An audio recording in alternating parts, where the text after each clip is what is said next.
Welcome to the Awakened Energy Podcast. I'm Tom Solar, founder of Awakened Energy Healing and MiddleWave meditation app, the path of conscious transformation and deep inner healing. So if you're new here and you want to get involved, all the stuff's in the description below. But today is all about the lovely SHＡ Sparks. SHA is the CEO, or as she calls it, the Chief Excitement Officer of Sparks of Fire International. She's a certified fearless living coach. She works with veterans and small business owners to help them step out of their comfort zone, reignite their passion, and turn that into purpose and profit. She is the award-winning host of the SHA Sparks show. She's a leadership coach, a speaker, and she's the co-founder of the Maker's Machine Inner Circle. So that's a community for purpose-driven entrepreneurs. So she's going to explain all about this in the conversation. She's also the author of How to Get Your Voice Back, and her belief is simple, and I love this. It's when we share our lessons from overcoming obstacles, we ignite a spark of hope in others. And when that spark catches fire, the whole world lights up. So lovely words. And SHAA, please tell us about your journey to where you are today. And welcome to Oh, the podcast. thank you for having me, Tom. And I gotta say, I think you need to do voiceover work on so many things. You have this amazing voice with the accent and everything. That would be fantastic. So to kick off, I grew up in the middle of the United States, and it wasn't a very loving, nurturing home. And so I'm the youngest of three. I have two older brothers. When I was about 11 was the first time I got drunk. By the time I was 14, I was drinking more. I was smoking a pack of cigarettes a day at 14. And 15, I was drinking daily. 16, I got a DUI, driving while intoxicated. Um, that for me, that the next morning after I woke up from that humiliation of getting a DUI was like one of my defining moments for me. Had been questioning for many years. I believed in God. I went to Sunday school every day, but I had been questioning about what humble means. And when I woke up the day after my DUI, I thought, wow, God, I get it. I understand what humble means. I have to be humiliated first. And I might not be for everybody, but for me, it was. And I was like, got it. I'm humble now, and I'm done with this life. You've got me through this far. You can have it. I'm messing it up, obviously. So whatever you want to do with it. And I got to tell you, it's not like the movies where it's like clap and everything's in color now and everything's shifted and changed and bright and shiny and new. No, still at the same house that I lived in and same family I lived with. But what it did was just continue to plant seeds for my awakening, if you will, my shift, my really deep relationship with more of the spiritual connectedness that I had. I felt like I had that from a young age, but even more so now. And then I'll jump ahead to where I was in my early 30s. I was in an abusive relationship for a long time, and I was able to get out of that and started counseling immediately.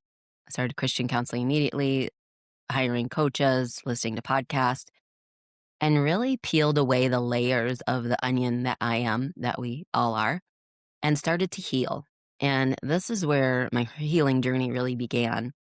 In this process, one of the things that I had really dove into is what am I, what don't I know that I need to know in order to move forward?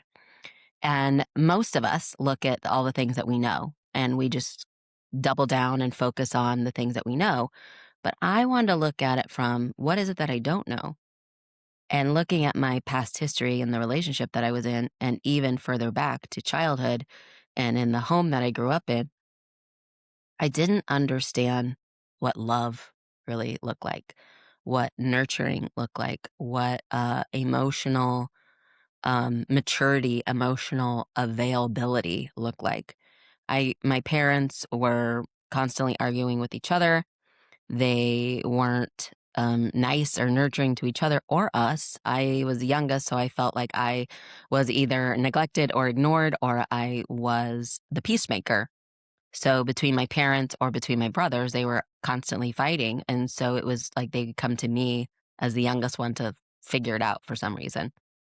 So I always had this like, I'm here for a reason, but I'm not sure what it is kind of feeling in the back of my mind. And so as I started on this healing journey and started to learn about myself, I started to really have changed the way, number one, I talk to myself. And I started to capture my thoughts. And I started to capture the things that I was saying to myself, the awful, evil things that I was saying to myself that no one would say out loud to a friend. And yet I noticed I was saying it to me. And I thought, wow, what am I doing here? What am I doing with this? How am I thinking I'm going to learn something new if I just keep listening to this negative inner voice that is designed to keep me down? It's designed to stop me. It's designed to not help me move forward. And I thought, well, if I'm experiencing this, is other people experiencing this? And so I thought, well, what if my dad had this same type of inner voice? And so I thought, well, what if I came to my dad with a way to just communicate with him that was neutral, loving, caring, how I want to show up? My counselor at the time said, you need to you need to teach people how to treat you. So with my dad, I had to teach him how to love me. And it wasn't easy. But I just started to say to him, like, Dad, I get that you're asking me to do something, but number one, you haven't actually asked me a question. You've told it to me in a statement. And then there's this tone of expectation that you're going to be disappointed in me if I say no, and you're going to withhold your love when I say no. Are you manipulating me? And he was like, what? Like, what are you even talking about? I don't even understand what that means. And so I explained it to him again, just like what I just said. And I said, I was in a relationship where that was normal. And I just assumed that's how people treated each other. I said, but I realized I read this book called Women Who Love Too Much, which I highly recommend for anyone because it should be titled People Who Love Too Hard. And we get caught in the trap of what is familiar from our childhood pours over into our relationships in adulthood.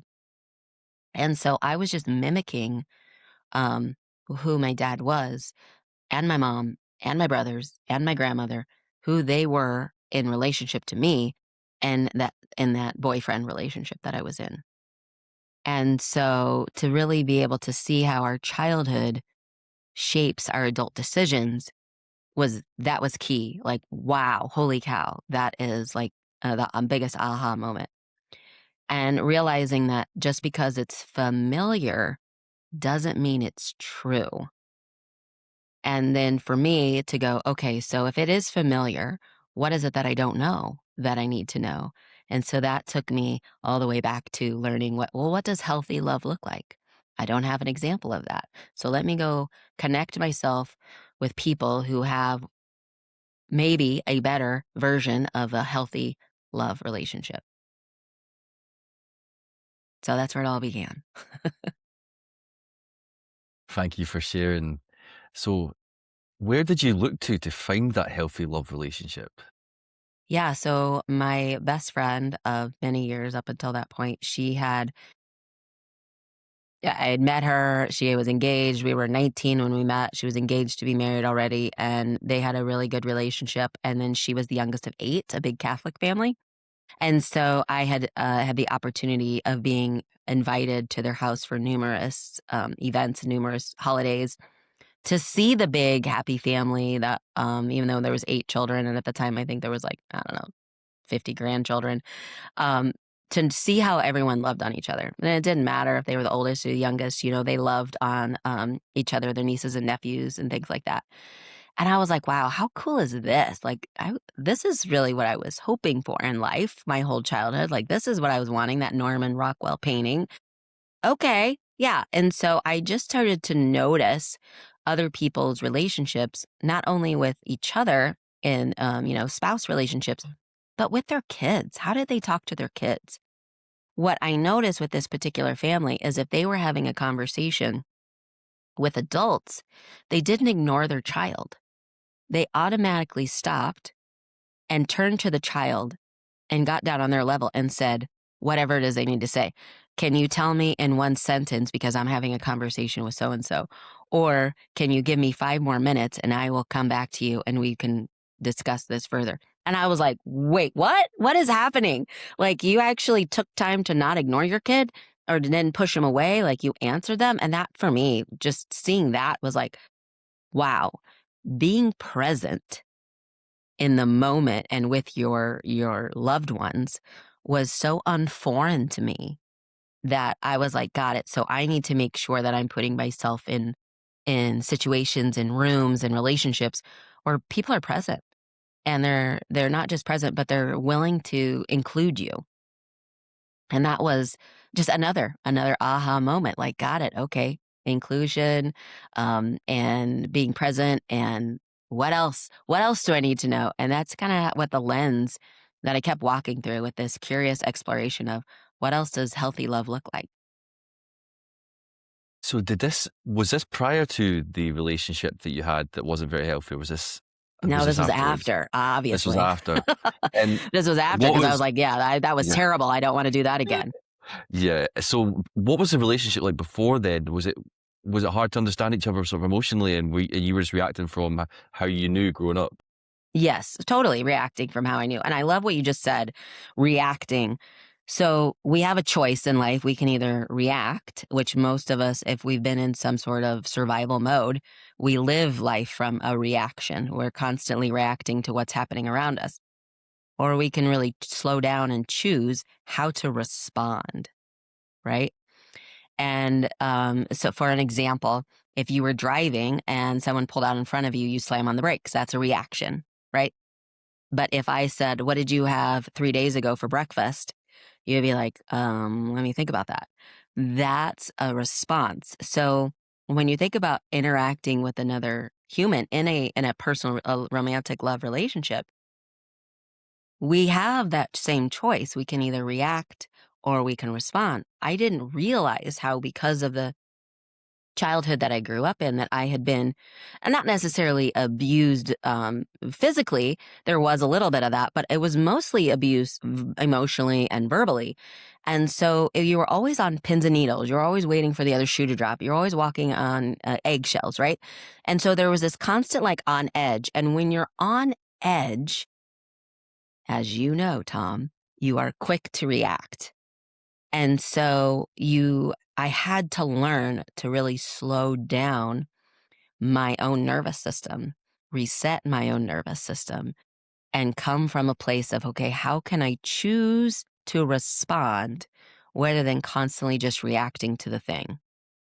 When there's also drama, which was also one of the things that I realized was very familiar, is that there were always surrounded by all my loved ones loved to stir up the drama.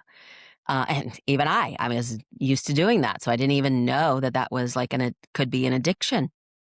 When you get used to stirring up the drama or being dramatic or, causing it, then there is no space to respond.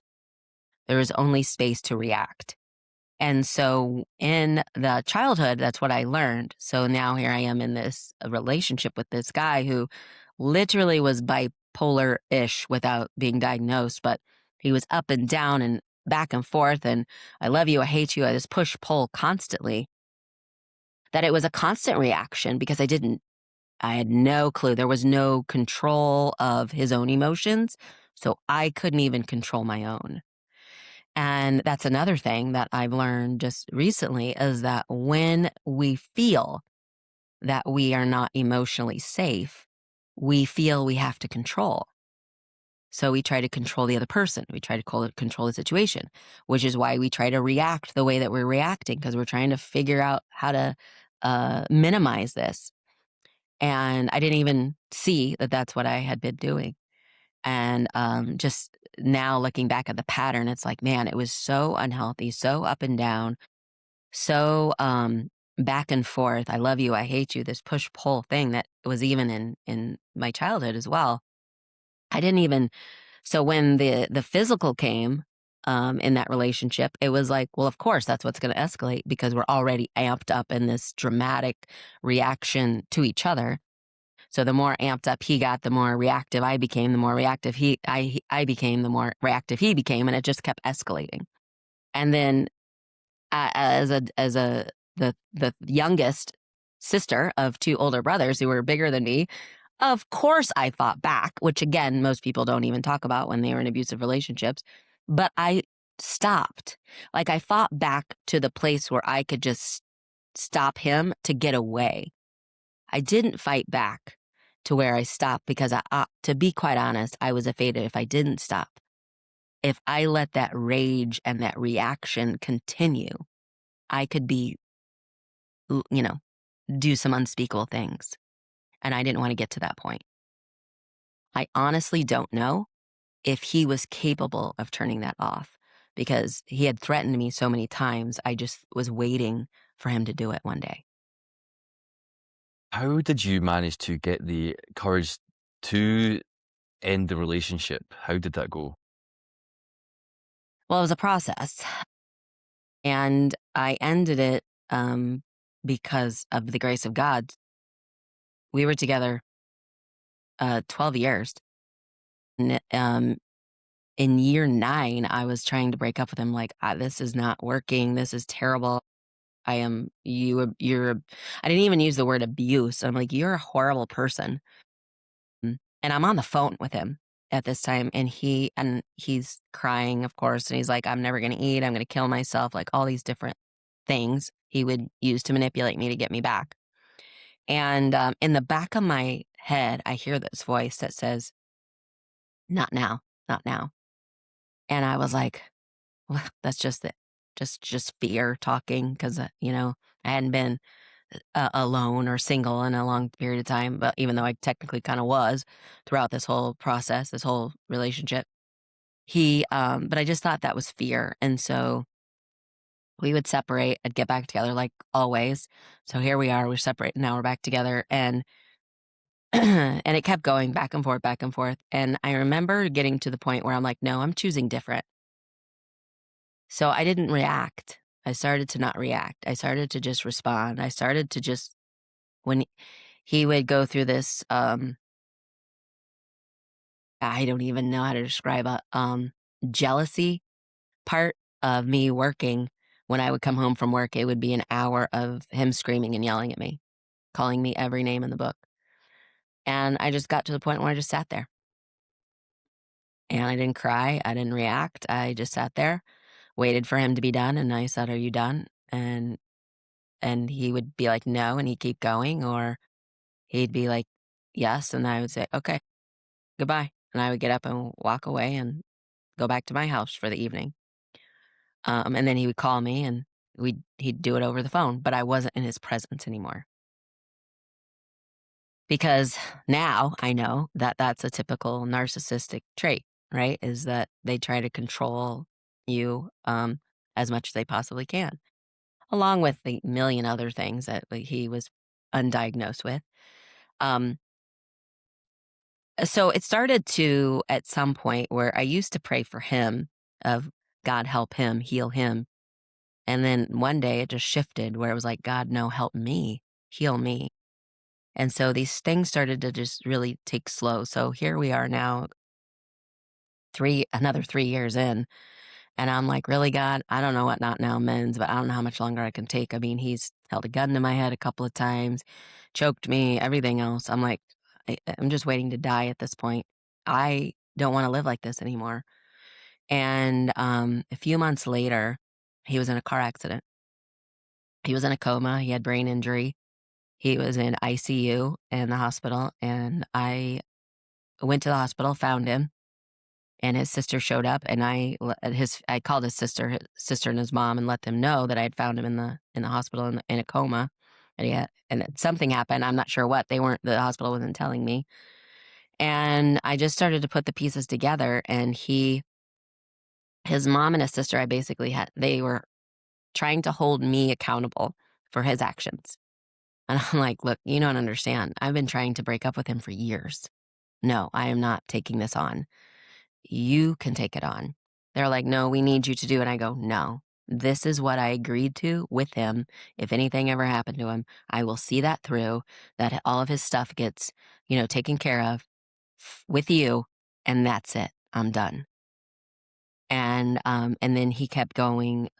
It was, again, long process. So he was in the ICU. He got downgraded, still at the hospital, then a long-term care facility, and then to a nursing home where he ended up living the rest of his, I don't even know, 13, 14 more years in a nursing home and in a wheelchair. Um, his sister called me and he begged me. So I'd had this conversation with her multiple times, like, look, I did my part. This is what I know about him and your family. He was abused by your mother. And she was like, oh, no, he was not. He lies. He did this, blah, blah, blah. And I said, you're right. He does. But he's not the one who told me. Your aunt and uncle told me. So I believe them. So I don't know if you know that's what's been going on. But this is what they told me what happened to him. And then he started to tell me what happened to him. And then let me tell you what happened to me. I said, so I cannot take any part of this. And she said, I understand. And then she started to cry and she said, I hope he doesn't blame me for not stopping her. So then her truth came out that she actually knew what had been happening when they were kids. She was the oldest, and he was the youngest, and so she knew a part of it, of what was happening. So finally she asked me, when he got moved to a nursing home, she asked me if I would go see him again one last time, because his eyes were open at that point and he was communicating through blinking. So I went to the nursing home and I got there and he was asleep. I waited for him to wake up just a few minutes later, and he was just staring at me. But the person behind the eyes was gone. I don't know how to explain that other than that. He was not in there, but his eyes were open. He's looking at me and I said, can you hear me? Blink your eyes. And he blinked his eyes a whole lot. I said, do you know who I am? And he didn't blink his eyes. And I repeated it and I got the same reaction. And I said, goodbye. And I turned around and walked out. And to be honest, I was really hoping he would never remember me or his past at all. I was really praying that he would come out of it not having any recollection of his past and he would be moving forward. Unfortunately, that is not what happened at all. When he finally did come out of it and was able to speak again, he was stuck in that time frame of life. So he called everyone who visited him my name. Yeah. Wow. So is he still here now, or is he passed over now? No, he has passed away. He's passed away now. When you got those messages when it was not now, in the back of your mind it came in, you thought it was a fear response at first. Yeah. Do you think that was, do this now because of the repercussions could have been very deadly, and it was wait until this Yeah. was going to happen? Do you think it was that was saved you? Yeah. Absolutely. I mean, at one point yes, because there was, like I said, there was guns and everything else. That was what kept me for so long, because I was like, well, if you're going to kill me, just do it, because I can't stand this waiting anymore. Because that's really what it felt like. I was just waiting to die. I was waiting for him to kill me. At one point, and this was literally like a few weeks before his accident, he came over at like 3 a.m. and had, woken me up and by sticking his fingers in my eyes, like literally was trying to gouge my eyes out. And so could he have killed me? Absolutely. Did I think he was going to? Yes. That's why I stayed as long as I did. I had never in a million years, I think I was going to get out of it, let alone he would be in a car accident. I was shocked. And then I had to really, before I could even, a part of my healing process was just getting over the shock of that. So if you have any words for anyone who's maybe resonating with what you're saying and is in a sort of similar abusive relationship and they're having these sort of thoughts and they feel stuck, is there any advice that you could maybe give to them? Yes. So one of the things that people will often say to people who've been in domestic violence situations is, well, why didn't you just leave? And I can tell you, it is never easy, and that is most of the time never the answer because they are diabolical. They will come find you. He did that for me. I did just leave in the beginning, and he came and found. I changed jobs, changed houses, everything, and he came and found me. I don't know how, but he did. And so that isn't always the answer. What the answer is to be aware of who you are in the relationship and then start to set yourself up to be stronger financially, stronger emotionally, stronger mentally. Locate, like if you have to move out of the house, start to be stronger within yourself spiritually. Start to build up, connections and relationships and friendships that are support you if you need it, not the people that are go, well, why didn't you just leave? You could have just left at any time. It really build yourself a stronger environment and a stronger you because you're going to need that to lean on when you do leave. Because I believe in all of you who are in the audience of this, who are going, God, that sounds just like my situation. You will be stronger to leave at some point. You just have to get there. Shay, thanks for your honesty and that situation. And I would just like to explore now. You've came out the relationship, you've started to then see what normal loving relationships around you. You're starting to become curious about emotional intelligence and relationships and growing and learning and you're learning. How did things start unfolding from there? Oof. So I started with like I said, I started with Christian counseling within the first week of his accident. Started reading books, listening to podcasts. But what I didn't know would be one of those side effects is that I started to. So at the time, my business was I was a hairstylist. I had a salon, and so at the time, I would, my clients would come in. And this was the first time after I was away from him that I'm sharing with anyone that I was abused. I never even said that word in my life. And so as I'm starting to share with my clients, like I was abused, and they're like, "What?"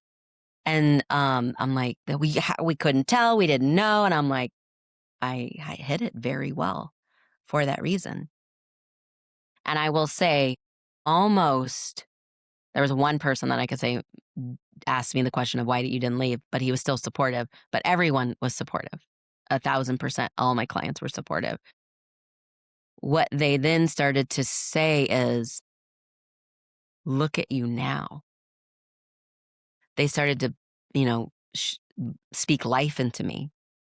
I started to share with them what I was learning about myself. Like, 'cause so I was in a relationship that I was because I grew up in an emotionally unavailable house. This is what that means. No one actually says what they mean and mean what they say. We actually live in sarcasm. And so it's all very confusing. How often do you live in sarcasm? And they're like, it's my second language. What are you talking about? And I'm like, my husband and I love it. And I said, but do you? Do you love it? Because are you then do you, like, step away from that and then really take time to communicate in a more loving and healthy way, or do you stay in that constant, sarcasm? And they're like, "Wow, I never thought about it like that." And I go, "Well, my house, we stayed in that constant sarcasm, so there was never a break. It was just a constant, like, trying to navigate what the other person actually means." So if you're really sharing your feelings, then that's different. And they're like, well, no, I'm not very good at that. How did you do it? And I go, well, let me tell you what I just had a conversation with my dad. I said I had to learn to be vulnerable. And at the time I couldn't say the word vulnerable, just like my dad couldn't say the word manipulate. So I could totally relate. I said I had to be vulnerable and take 90 seconds of courage in that vulnerability so that I could then become even more vulnerable and be willing to ask the next question or be willing to say what it is I needed to say. But I think the courage comes before the vulnerability. I had to be willing, and then I had to be step into the courage. And so when I would share that with them, they would go away, 4 to 6 weeks, come back for their next haircut, their next appointment, and they're like, "Oh my gosh, because of what you told me, I practiced that with my team at work, my boss, my spouse, my kids, my parents. And because of what you said, my relationship has changed for the better. Have you considered becoming a coach? Have you considered being a motivational speaker, writing a book, starting a podcast?" And as I kept getting all this incredible feedback and these my clients who I love dearly were speaking life into me, I realized one, that was the first time I'd ever had positive feedback. And two, like no one believed in me before. So it was all new. But I didn't have the confidence within me to actually do it. And so one of my clients was the dean of psychology of a local university. And her and I worked on a mindfulness project together. And she said, "Shay, what if they're right? What if you just borrowed their confidence that they have in you and you learn all these skills? What's the worst that can happen?" And I said, "Well, I guess I learned new skills. I can always cut hair." And she goes, "Exactly. What's the worst thing that can happen?" And so I just started to dive into all of it all at once, of course, as one does, and started to figure out, okay, what do I want to coach on? What does my coaching business look like? How do I write a book? What do I even want to write on? And I just started writing down chapters and the lessons that I've learned and the stories that I share with my clients. And then one day as I was writing it, I was like, I heard this voice again. I figured out that the not now was not from my fear, it was from God. So by now, I'm like, okay, God, so what do you have to say about this? And all of a sudden I heard, this is not your first book. So put it down and step away because you have other things to do. Little did I know, probably maybe 9 months later, my mom was diagnosed with terminal cancer. And so then I needed to take care of her. And then after I took care of her for 14 months, and then after she passed away, again, a few months later, I was working with a coach to start a coaching business. And he was like, "I need you to go write your copy for your website." And I was like, "Isn't that what I hired you for?" And he said, "Yeah, well, go talk about yourself." And I was like, "Ugh, I don't want to do that." But I took my laptop one day and went to a coffee shop, and I just got this strong urge to go write. And so I did. The internet didn't work, so I couldn't open my Google Doc that he had given me to work on. And I just thought, well, I'll just open up Word Doc and go from there. So I opened it up and I said, "Okay, God, what do you want me to write?" And 6 hours later, I pushed my chair back and I think I just wrote a book. Like, what? What? That's crazy. And because of this healing journey of all the different things, in the time of my self healing and sharing with my clients, my accountant, believe it or not, of all things, when I was sharing with her what I had been going through, what I had been overcoming, she said, "Would you be willing to share your story?" And I said, "Sure." She said, "Would you be willing to do haircuts and share your story?" And I said, "Sure." She said, we're actually doing an event at a domestic violence women's shelter, and we would love for you to share what you went through." And I said, "Well, here's the thing about what I went through. My story is a fraction of what I went through, and the rest of it is how to heal. That's the story that no one talks about.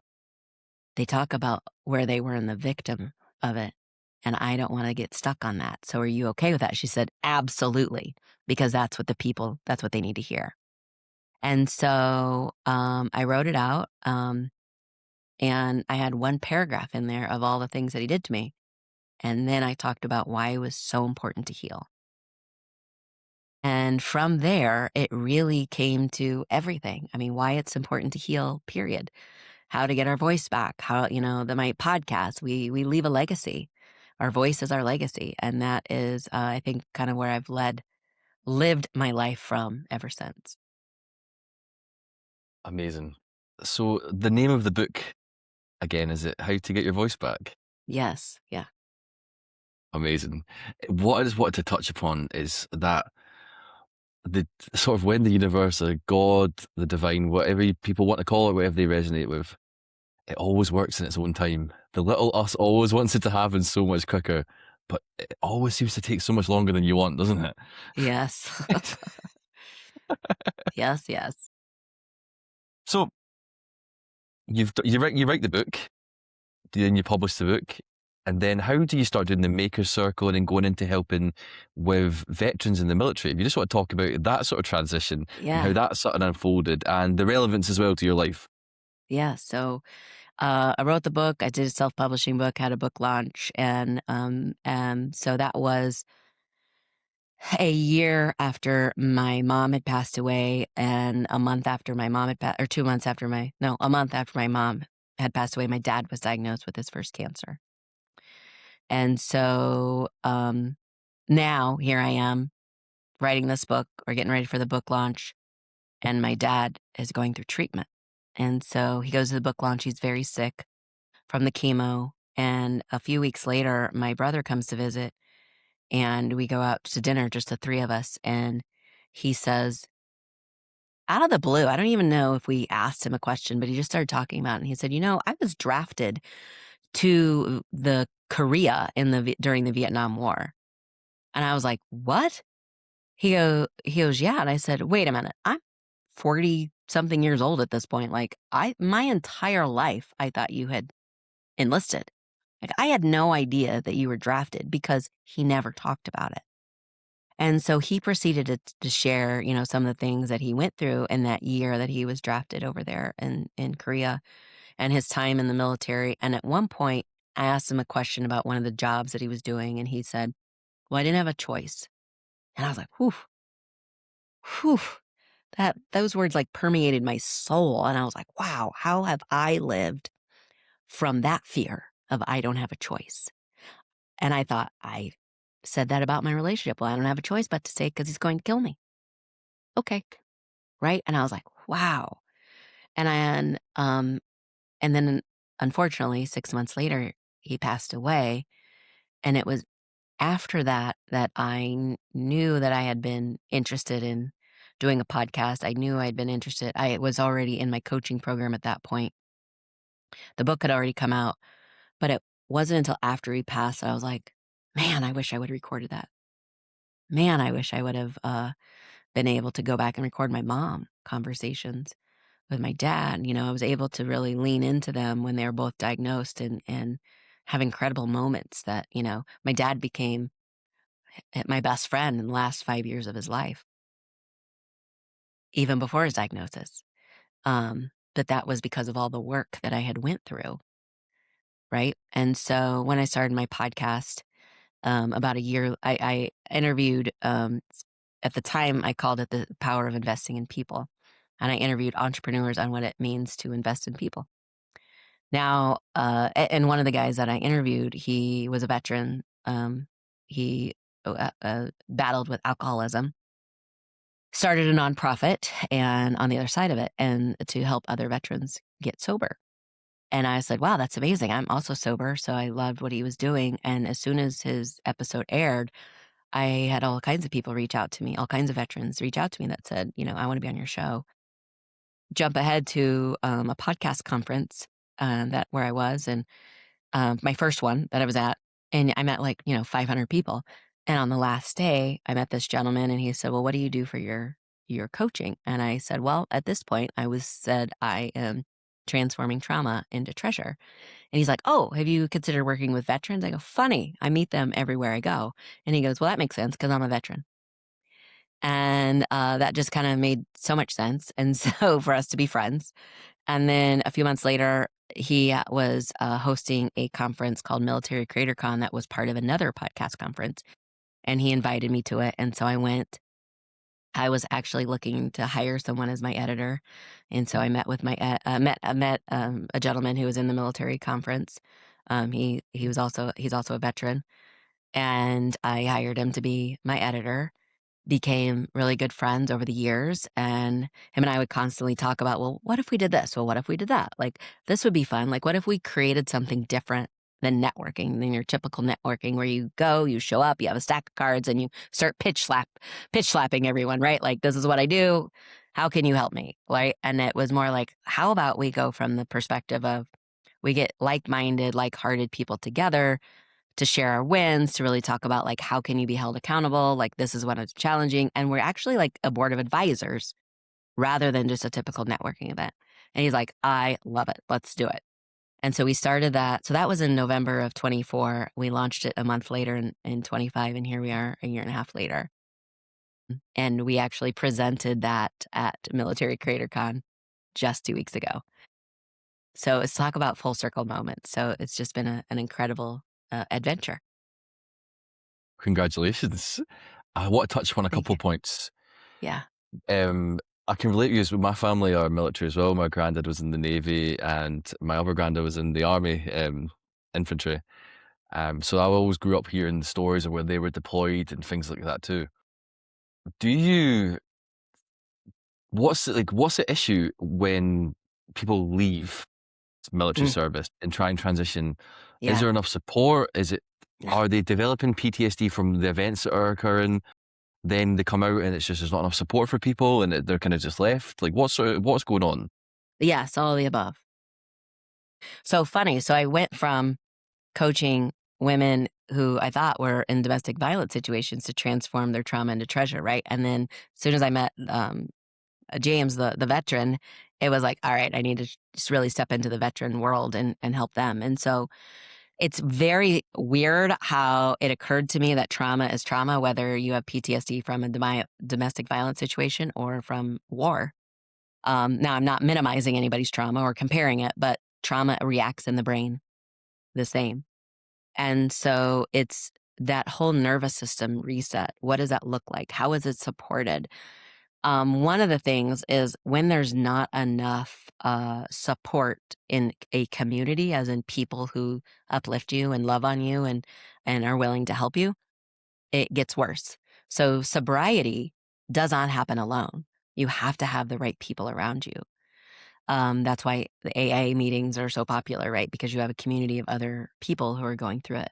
So anytime that you can get other people together and really create a safe environment, that's really what's happening. But we found in the clients that I worked with in this transition period is that it's like noticing all of the different things that show up that are now normal that never used to be normal before. It's it's noticing it, it's accepting it, but not like accepting it as like this is how life is going to be. It's accepting it of this is what's happening to me right now and acknowledging it. I think a lot of times masculine energies, we'll put it that way, refuse to say what's actually going on with them. One, if when they're in and they say it, then they get dinged. I mean, asking for mental health was a huge thing that when you're in the military was like absolutely not. You're kicked out because you've asked, right? And I think they're slowly starting to change that. But now, as they've transitioned out, it's most branches are a week or a day or a pat on the back and was like, good luck out there. And it's focused mostly on your job of what's next. They don't focus on how do you live?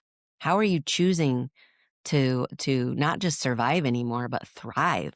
How are you choosing to dig into the community that you already have? Do you need to change the communities? Do you need to find better people? Like, you signed up for 4 years, but you're going back to the same, gang of friends that weren't good for you before you left. So are you going back to that? Or are you going to try to learn new? No one ever talks about that. And so that was one of the main things that when I started coaching veterans was like, that's the thing we need to talk about the most is what is your systems? How are they supporting you? And if they're not, how can we change it? So you mentioned like the masculine energy, right? A lot of guys don't like being vulnerable, that word that you know Right. so well. Yeah. We don't like being vulnerable. We don't like talking about our feelings. We don't like looking weak or exploring how we feel. And a lot of men haven't cried in a long Right. time. Right. We don't express ourselves. We're told to put these walls up, and we like block. We wrap our heart up so much and pretend everything's okay, and it really isn't. Like the suicide rate in Scotland and in the West for males is horrendous because we don't Yeah. communicate. It is getting better, and I'm hopeful that as these men groups, male groups grow, and all the different stuff that's going on, we can be more vulnerable and talk about how we feel. Because the most manly thing you can do, the bravest thing you can do, is be honest about how you're feeling and your mental health and your emotions at that time. Because it takes a lot of bravery to do that. Yes. So in saying that, how do you get veterans in to open up? Because that must be very difficult. That's a great question. I don't know if I have a formula, but I've always been that person that people just tell their life story to. Um, one of the questions I say is, "How you doing?" And that gives them permission.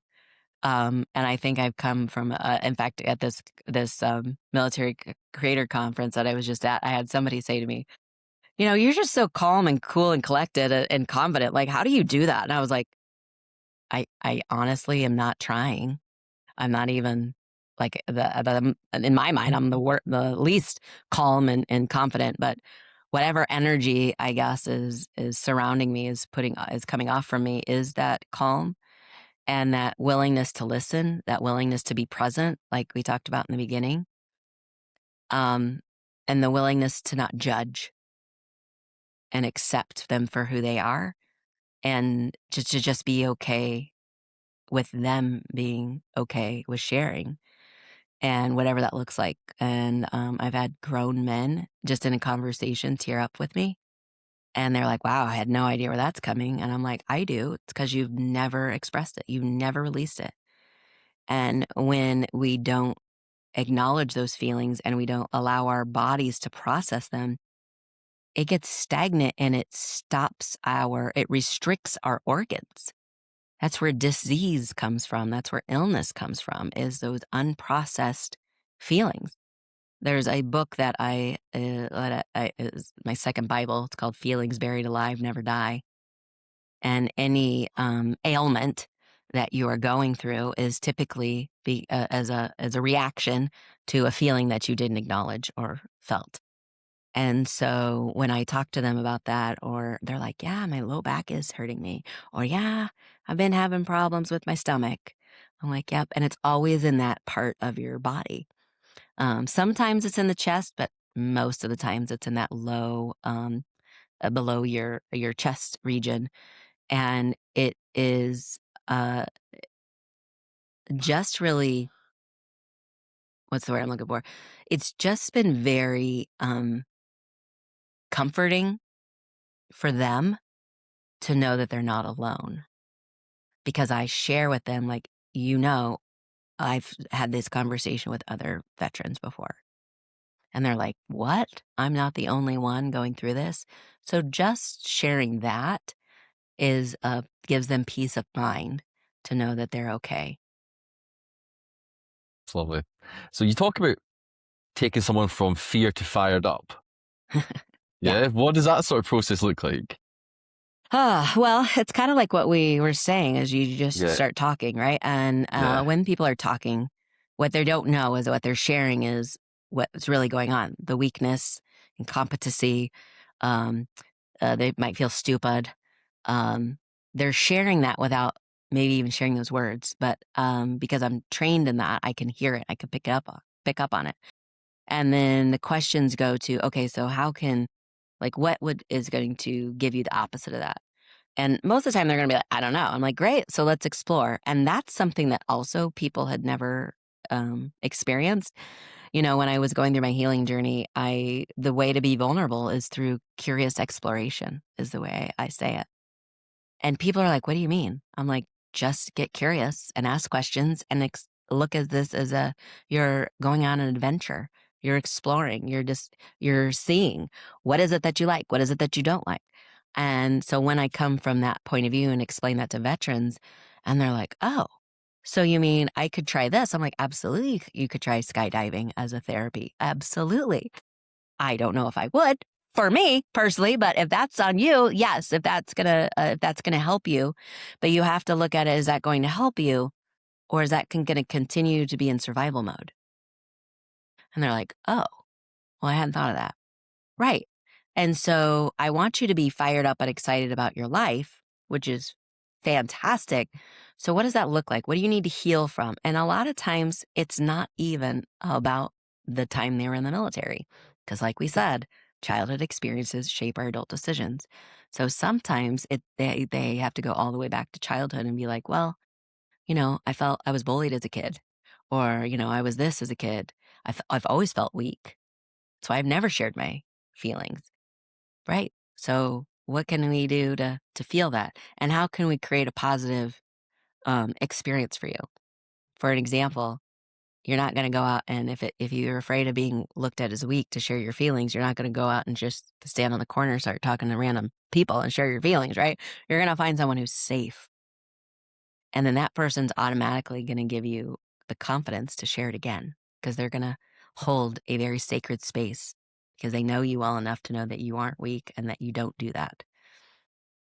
So we create ways to build up your confidence.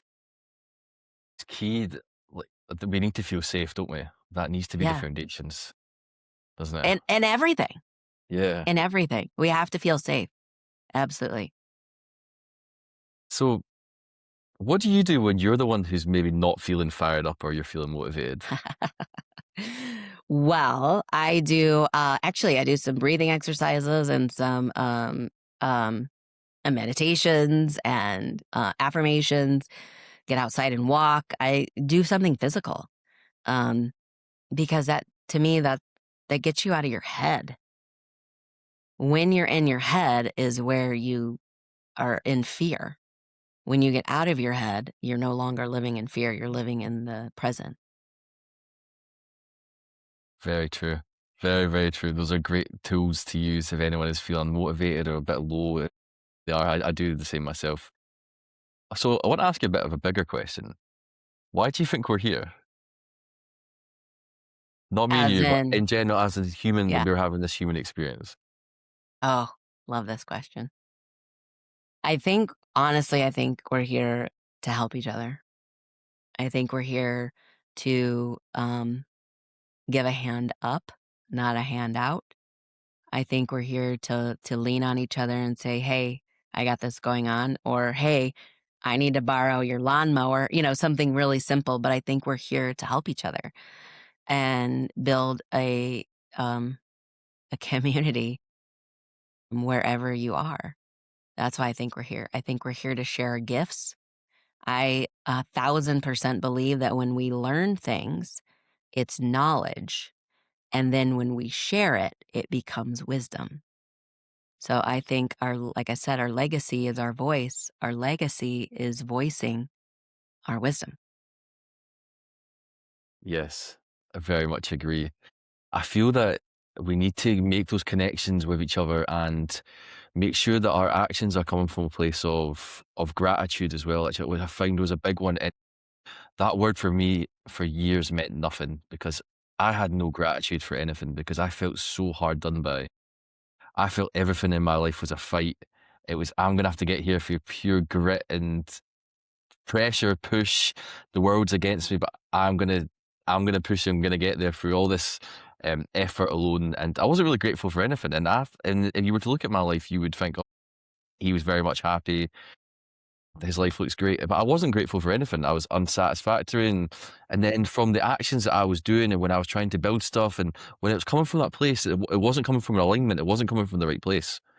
Yeah. But when when I changed the place where it was coming from, and I started to be grateful for the little things around me, and that just started from changing my internal dialogue, which is what you were talking about when you noticed your negative self-talk, being aware of how I was speaking to myself, how I thought of myself, like low self-worth, all the different stuff building up from there, being grateful. And then actually, there was a lot more amazing stuff happening in my life than I ever even knew. I was just looking beyond it to something that wasn't even there, thinking that was going to make me happy when I wasn't appreciating what was around me. And I think that's key as well to learn gratitude, which is something that you learn maybe in your own time rather than someone just telling you be grateful. Because if someone says that, yeah, you're not going to be grateful for it, are you? Right. How did you Yeah. learn about gratitude in that sense? Mm. So I started journaling early on in my abusive relationship. And I started to journal from the standpoint of praying. Like I was started writing God a letter and I was praying for him. And I don't even know if I can tell you like what I read or what, but I knew I started to shift at some point. Like, what is it that I'm really doing here? As in the writing. And like I said, I shifted from praying about him to shifting to praying about me. Now, mind you, it's all written down. I had journals after journals of journals of writing. And I think it was after that relationship that I was just like so felt so incredibly honored that God saved me. And so I just started to change my letter to become a thank you note to him every day. And and not just for, the big things, but the little things and, just being able to like have a peace and freedom and come from a place of love rather than a place of how am I gonna get through today? That survival mode coming from a place of unbelievably like never would have anticipated this ever happening, like surprise. Wow, I had no idea this was even possible. Um, to live a life away from him. I couldn't even think like that. But in the other hand, I would dream when I was with him. That's the other thing that if you're listening and you're in a situation that you don't know how to get out of, think about what you want on the other side of that relationship. What do you want? How can you create your life? Just think about that. And that aspirational hope is a starting ground. And so when that aspirational hope started to match my actual real life, my reality, that is where the gratitude just was overwhelming. Like, holy cow, I didn't even think this was possible. It was a nice dream, but I didn't think it was possible. So it could, I'm like over flooded with it. So I couldn't help but feel it. Amazing. I also was there an aspect of surrender in your journey? Because Oh, for sure. Yeah. yeah, I just want to touch upon that Yeah. because I feel like when you're talking about you actually surrendered to death. Yes. Yeah. Oh, that is true. That is true. Um, I think that's a really good point, and I'll touch on that first. So I think at some point I just gave up to fighting. I gave up to the thought of, well, this is all there is. I'm just gonna die. Let's just do it already. So yeah, I think I just gave up to the thought, or you say surrendered. I just surrendered to the thought of having anything different than what I was in. Number one. Number two, after the not now voice came, I leaned into surrendering to, okay, learning or understanding that that wasn't my voice, my own fear. It was maybe somebody bigger. So, okay, God, if this is you, then what do you want me to do? And I did that for, several years. And it was like one little thing would come every few months, one little thing, one little thing. And it wasn't drastic. It wasn't a change colors overnight, but it was definitely a different lanes, I would say, different lessons that needed to be learned, different ways I shifted. Um, so the surrender of, okay, well, not now, then when? Then I trust you. And then even more so in the healing process of surrendering to what the healing process look like. So now I get to create this, my next chapter. What do I want it to look like?